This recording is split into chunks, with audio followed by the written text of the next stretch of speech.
மாணவர் அணி சார்பில் மொழிப்போர் தியாகிகள் வீர வணக்க நாள் பொதுக்கூட்டம் நடைபெற்றது. மசக்காளிப்பாளையம் கழக செயல் மரவர் தன்ராஜ் திடலில் மாநகர் மாவட்ட திமுக மாணவர் அணி சார்பில் நடைபெற்ற மொழிப்போர் தியாகிகள் வீர வணக்க நாள் பொதுக்கூட்டத்தில் திமுக மாநில தீர்மான குழு செயலாளர் கார்த்திக் எக்ஸ் எம்எல்ஏ பங்கேற்று வீர வணக்கம் செலுத்தி சிறப்புரையாற்றினார். மாநகர் மாவட்ட திமுக பொறுப்பாளர் துரை செந்தமிழ் செல்வன் தலைமையில் நடைபெற்ற இந்த நிகழ்வில் கழக மாணவர் அணி மாநில செயலாளர் ராஜீவ்காந்தி, கோவை நாடாளுமன்ற தொகுதி உறுப்பினர் கணபதி ராஜ்குமார் எம்பி, மாணவர் அணி மாநில துணை செயலாளர் வி.ஜி. கோகுல், தலைமை கழக இளம் பேச்சாளர் சி.கா. சுகன்மந்திரன் ஆகியோர் சிறப்புரையாற்றினர்.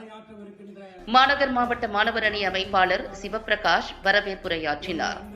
மாநகர் மாவட்ட துணை செயலாளர்கள் கோட்டை அப்பாஸ், தளபதி இளங்கோ, கல்பனா செந்தில், பொருளாளர் எஸ்.எம்.பி. முருகன், அண்ணாநகர் பகுதி பொறுப்பாளர் சிவகுமரன், மாநகர் மாவட்ட மாணவர் அணி துணை அமைப்பாளர்கள் பாண்டி, நந்தகுமார், ஜெகதீஷ், ஸ்ருதி பிரியா, 53வது வார்டு பொறுப்பாளர் ரங்கநாதன் முன்னிலையில் நடைபெற்ற இந்த நிகழ்வில் கோவை மாநகராட்சி மேயர் ரங்கநாயகி ராமச்சந்திரன், தலைமை செயற்குழு உறுப்பினர் பாலசுப்ரமணியம், ஆனந்தகுமார், கழக நிர்வாகிகள், மாமன்ற உறுப்பினர்கள் கலந்து கொண்டனர். இறுதியில் மாணவர் அணி துணை அமைப்பாளர் பைந்தமிழ் நன்றி கூறினார்.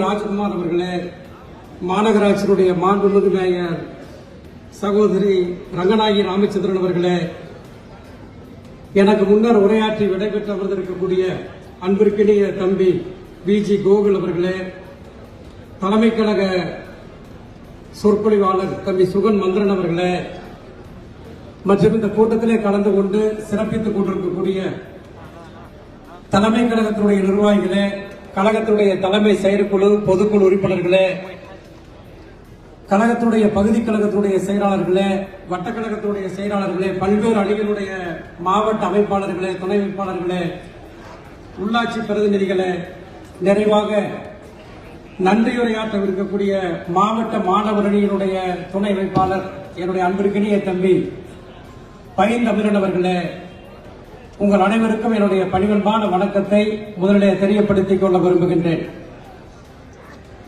இன்றைய தினம் தங்களுடைய தேக்குமர தேகங்களுக்கு செந்தியிட்டுக் கொண்டு அன்னை தமிழ் வாழ்க என்று முழக்கமிட்டு அன்னை தமிழை காப்பதற்காக, தேன் தமிழை காப்பதற்காக களத்திலே மரணமடைந்த வீர மறவர்களுக்கு வீர வணக்கம் செலுத்தக்கூடிய மொழிப்போர் கூட்டம் இன்றைக்கு நடைபெற்றுக் கொண்டிருக்கிறது. தாளமுத்து நடராசன், கீழப்புலவூர் சின்னச்சாமி, விராலிமலை சண்முகம், ஐயம்பாளையம் முத்து, சத்தியமங்கலம் முத்து, பீலமேடு தண்டபாணி, சிதம்பரம் ராசேந்திரன் உள்ளிட்ட நூற்றுக்கணக்கான மாணவர்கள் அன்னை தமிழை பாதுகாப்பதற்காக தங்களுடைய உயிரை துச்சமென மதித்து அந்த உயிரை விட்ட அந்த வீர மறவர்களுக்கு என்னுடைய வீர வணக்கத்தை இந்த நேரத்திலே நான் தெரிவித்துக் கொள்கின்றேன். மொழிப்போர் என்பது நூற்றாண்டு காலமாக நடைபெற்றுக் கொண்டிருக்கிறது.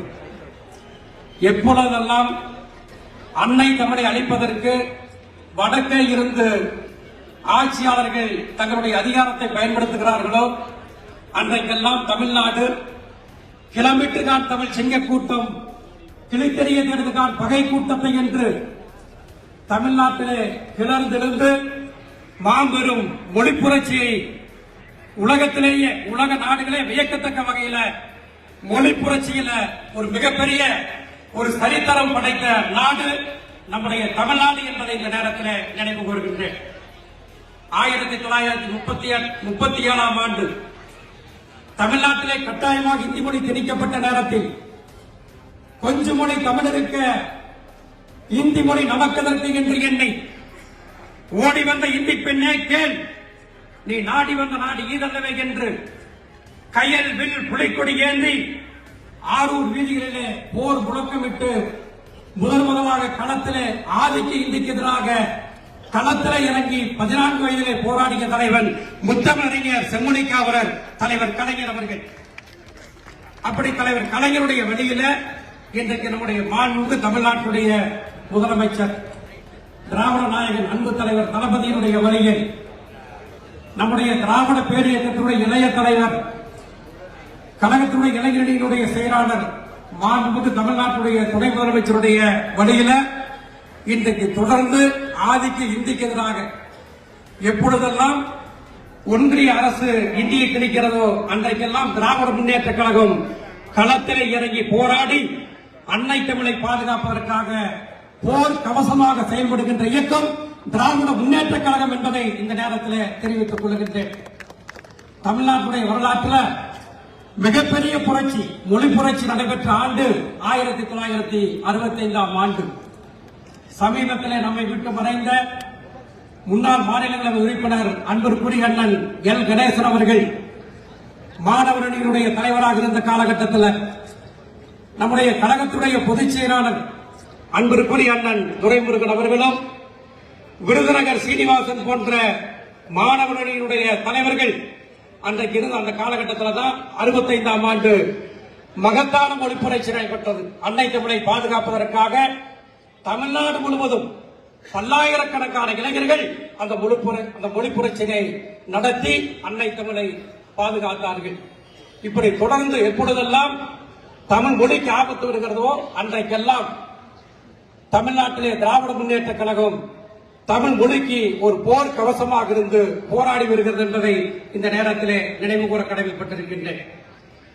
சுமார் 40 ஆண்டு காலத்திற்கு முன்பு 1986ஆம் ஆண்டு தமிழ்நாட்டுடைய முதலமைச்சராக மதிப்பிற்குரிய எம்ஜிஆர் அவர்கள் இருந்தார்கள்.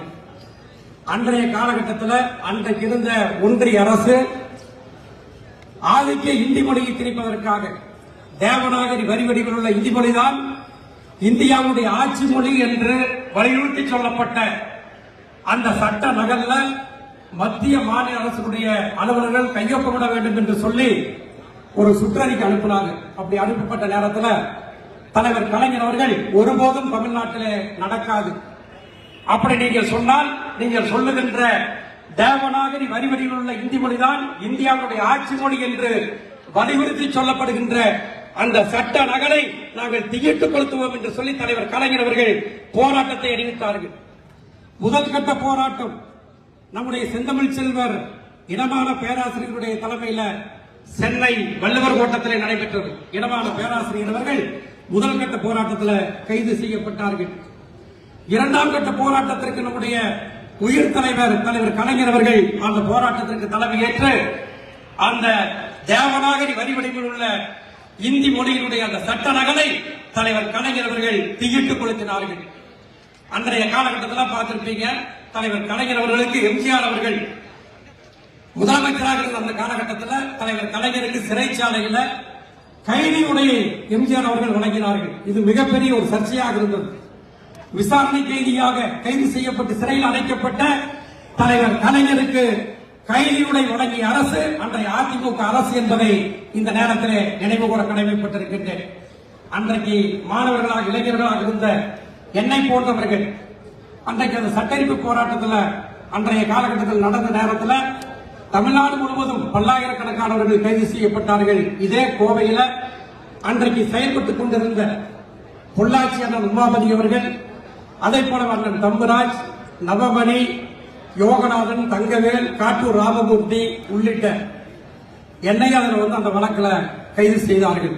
சிங்காரனூர்ல ரயில் தண்டவாளத்தில் வெடிகுண்டு வைத்ததாக அன்றைக்கு ஒரு பொய் வழக்கினை எம்ஜிஆர் அவருடைய அரசு அன்றைக்கு 40 வருஷத்துக்கு முன்னாடி 1986ஆம் ஆண்டு தமிழ்நாட்டிலே தலைவர் கலைஞர் அவர்களால் தலைமையாகி நடத்தப்பட்ட ஆதிக்கு இந்திக்கு எதிராக நடத்தப்பட்ட அந்த தேவநாகரி வரிவடிவில் இருக்கக்கூடிய அந்த சட்ட நகலை தீயிட்டு கொளுத்திய போராட்டத்தில், அந்த மொழி போராட்டத்திலே வெடிகுண்டு வைத்ததாக அன்றைக்கு எம்ஜிஆருடைய அரசு என்னை கைது செய்தார்கள். கிட்டத்தட்ட 6 மாத காலம் அன்றைக்கு கோவை மத்திய சிறைச்சாலையிலே நான் அடைக்கப்பட்டேன். இப்படி திராவிட முன்னேற்ற கழகத்தில் என்னை போன்றவர்கள், இங்கே மேடையில் அமர்ந்திருக்கக்கூடிய கோட்டை அப்பாஸ் போன்ற தம்பிகள், பல்லாயிரக்கணக்கானவர்கள், லட்சக்கணக்கானவர்கள் எப்பொழுதெல்லாம் ஆதிக்கு இங்கு திணிக்கப்படுகிறதோ அப்பொழுதெல்லாம் திராவிட முன்னேற்ற கழகம் துடிக்கெழுந்து போராடும் என்பதை மட்டும் இந்த நேரத்தில் அன்போடு தெரிவித்துக் கொண்டு, அந்த அடிப்படையில் இன்றைக்கு மொழிப்போர் தியாகிகளுக்கு வீர வணக்கம் செலுத்தக்கூடிய இந்த எழுச்சிமிகு கூட்டத்தில் பேசுவதற்கு மிகச்சிறப்பான ஒரு வாய்ப்பு எனக்கு வழங்கப்பட்டிருக்கிறது.